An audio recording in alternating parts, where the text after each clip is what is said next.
You got a 1969 Oldsmobile Toronado, front wheel drive, radically modern car back in the day. You know, Jay Leno loved this car. So anyway, looks like color's really popping on it too.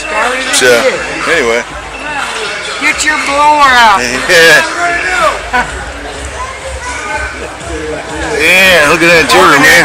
Looks like it's all right. Okay. Ah, damn. It looks like a much more modern car than you think a 67 would be. Tilt steering wheel, full power. Down here soon. Yeah.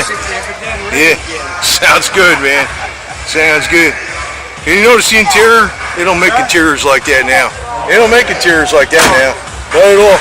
Not at all. Everybody's drying off their cars. Look at the back end of that thing. You know, people wouldn't be, they don't make that type of car anymore with a, you know, the chrome trim and all that type of stuff. You see all the chrome within the tail light. Bumper wraps around.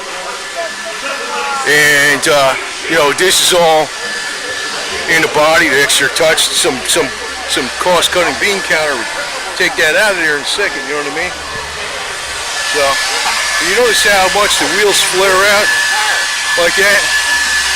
This thing is sculpted as all hell.